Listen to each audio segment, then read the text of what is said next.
Ya, selamat pagi. Assalamualaikum warahmatullahi wabarakatuh. Masih bersama saya tentunya Gusman Bojonegoro.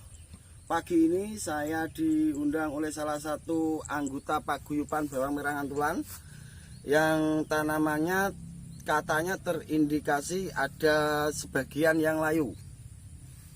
Yuk kita lihat langsung ke lokasi. Ya Mas, tolong di-shoot Mas. Ini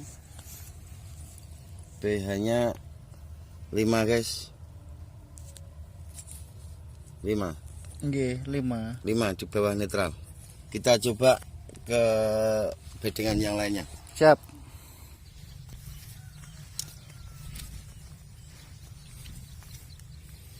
Ini tanaman sedikit agak kerdil guys. Kita lihat pH-nya.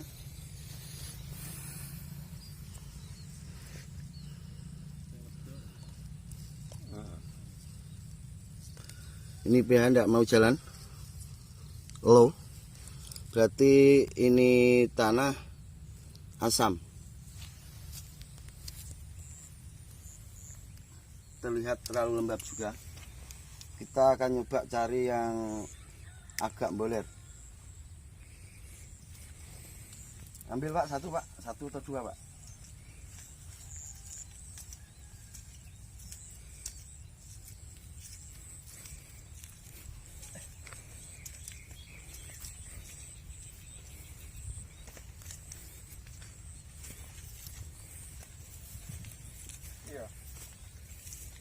Ya Pak, ini yang punya Pak Nur Ali. Sebenarnya dia bukan petani tapi pengajar yang mencoba keberuntungannya di pertanian. Disut Mas.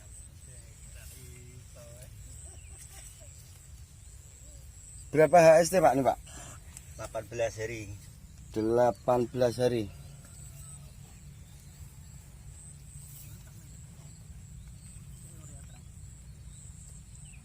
18 HST guys. Kita lanjut ngobrol-ngobrol di gazebo baru. Siap.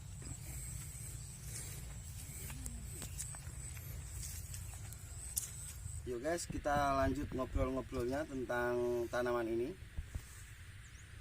Ini 8 HST. Kalau menurut saya ini lebih condong ke benih yang kurang kualitas. Ini Bapak Pandulit, salah satu petani BM juga. Ini Bapak Taufik, panggilannya Sarbo. Ini juga petani BM. Tadi sudah berbincang-bincang sama beliau. Kata Bapak Pandulit benar, kalau masih masa vegetatif ada yang seperti ini condongnya tetap ke benih. Jadi jangan selalu menyalahkan olah lahan. Olah lahan bisa salah, juga bisa benar. Nanti kita lihat jika di 25 hari ke atas itu masih ada yang layu atau yang moler, itu baru bisa dikatakan salah olah lahan. Dan cara untuk mengantisipasinya itu dengan cara olah lahan yang benar.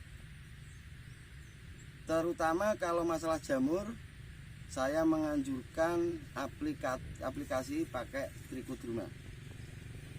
Trichodroma itu sebelum olah lahan kita aplikasi Trichodroma. Untuk dosisnya, kalau benih 1 kintal, semisal sebelum olah lahan kita habis 2 liter Trichodroma, nanti setelah olah lahan sebelum tanam kita pakai Trichodroma lagi, kita ambil separuhnya. Berarti tadi habis 2 liter, nanti kita keduanya pakai 1 liter sudah cukup. Terus bisa pakai Kaptan untuk menghindari jamur, karena jamur paling suka pada pH asam. Jika pH netral, insya Allah jamur tidak akan masuk ke lahan kita.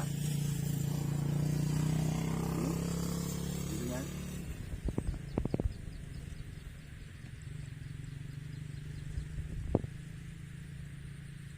Untuk mengobati sebagian layu fusarium itu bisa pakai ditabur dulu pakai CaCO3 Pak ya. Kalsium yang CaCO3 kita taruh di sela-selanya atau kita garit dulu. Kalau bahasa Bojonegoronya digaruk atau disogrok ya Pak ya. Disogrok tipis-tipis saja, jangan terlalu dalam. Panjenengan pasti tahu nyogroknya jangan terlalu dalam, pokoknya tipis-tipis saja. Ya, jangan sampai merusak akar. Nanti setelah kita tabur itu CaCO3 atau yang bisa kita kenal dengan kalsium. Nek wong kene ngarani kalsium kanggo plamit. Ya, Atau dolomit bisa. kalau dolomit itu lebih baiknya sebelum olah lahan, Pak. Kalau sudah ada tanamannya itu lebih efektif ke CaCO3. Terus habis dikasih kalsium, seyukianya langsung disiram biar langsung terserap. Dan naik turunnya pH itu tidak lantas naik, tidak lantas turun. Itu kebanyakan yang orang-orang belum mengetahuinya. Naik dan turunnya pH itu landai. Setiap habis pemupukan pasti pH akan turun, tapi tidak langsung drop. pH akan turun landai. Nanti setelah 5 hari berikutnya, tetap kalau kondisi media tanam itu netral, dia akan kembali netral. Dia cuma ngedrop sebentar habis dipupuk. Begitupun juga naiknya setelah kita kasih kapur atau kita kasih kalsium. Jangan lantas selang 1 hari dicek belum naik, berarti ini kapur tidak ada manfaatnya. Bukan seperti itu. Jadi cek pH itu naik dan turunnya itu secara landai, tidak lantas naik dan tidak lantas turun. Dan cara yang paling efektif untuk mengobati jamur itu kita naikkan pH-nya dulu. Sekali lagi saya tekankan, ini sering kali saya bilang, karena kebanyakan para petani itu setiap terserang jamur bingung pakai obat jamur apapun itu. Jadi terkadang kurang dipahami kalau kondisi tanah asam itu diobati apapun itu tetap jamur akan susah untuk keluar. Jadi kita naikkan dulu, kita stabilkan dulu pH-nya. Tidak cuma pakai kalsium, pakai abu arang bisa, arang sekam, abu arang sekam. Pakai abu kayu juga bisa. Jadi abu kayu, pakai abu arang sekam juga bisa. Nanti pakai CaCO3 juga bisa. Cuman kalau CaCO3 itu kan gampang beli ada, tapi kalau abu kayu sekarang kan orang-orang itu masaknya sudah pakai LPG, jadi susah untuk cari abu kayunya. Dia nak Cek lebih gampang. Berambut ya, wong dhewe nek ngarani aulayan. Nah, aulayan iki dibuat langsung gak apa-apa ya, ditebar nang lahan itu bagus. Terus guna seperti arang sekam itu juga sangat banyak manfaatnya. Dia bisa menyimpan air, terus bisa membuka pori-pori tanah, Pak. Jadi tidak gampang terserang penyakit. Itu tadi yang lahan, padahal ini satu kotak, satu bidang. pH-nya yang satu itu tadi 5,5 sampai 6. Terus yang bedeng selang satu bedeng itu low, enggak mau, 5 saja enggak mau dia. Berarti butuh dinetralkan dulu, Pak. Ini butuh dinetralkan dulu. Dikasih CaCO3 di sela-selanya, nanti terus disiram. Habis disiram selang 3 hari bisa masuk pupuk atau bisa masuk nutrisi. Nanti tujuannya kalau tanah sudah netral itu akan langsung memakan nutrisi yang kita kasih. Tapi kalau kondisi tanah asam itu ibarat gini, orang kembung dikei mangan dia gak arep. dan itu bisa jadi racun. Tanaman tidak lantas jadi baik, tapi dia akan jadi kerdil. Tambah kerdil, nanti biasanya langsung ludes, mati. Jadi perlu diketahui untuk cara pengobatan, kita pakai alat ini dulu, kita cek dulu. Kalau asam kita naikkan pH-nya dulu. Dan pH yang paling bagus itu di 6,5 sampai 7. Kalau kebanyakan di sini basah, saya belum pernah lihat. Kalau basah itu gampang. Untuk cara nurunkannya, kita bisa pakai belerang atau bisa pakai sulfur. Nanti pH akan turun. Nah, basah itu sangat gampang. Tapi asam rata-rata di sini kasusnya kan asam. Rata-rata jamur itu rata-rata. Untuk besok kalau mau dipupuk, dinetralkan dulu ya Pak ya. Dinetralkan dulu.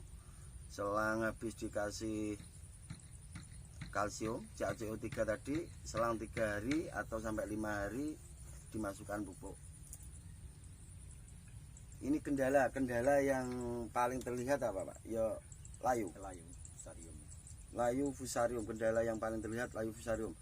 Kalau siang gimana tanamannya? Kalau siang yang agak tinggi sedikit itu agak seperti ngelentuk, daunnya ngelentuk kena panas. Oh jelas ini layu fusarium, berarti butuh dinaikkan dulu pH-nya.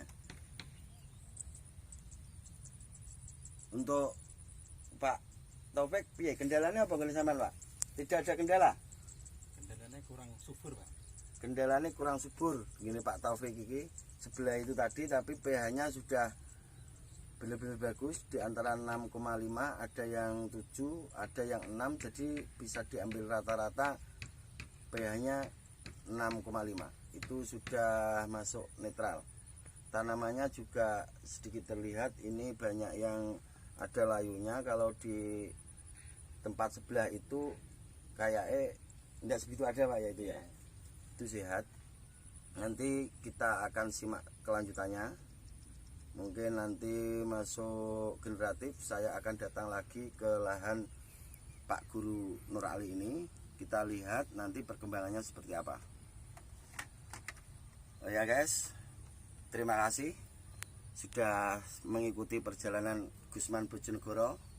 Untuk yang sudah stay di channel Gusman Bojonegoro, terima kasih.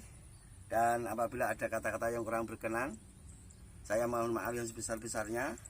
Bagi yang suka video-video Gusman Bojonegoro, jangan lupa ya guys, share, like, komen, dan subscribe. Terima kasih. Wassalamualaikum warahmatullahi wabarakatuh.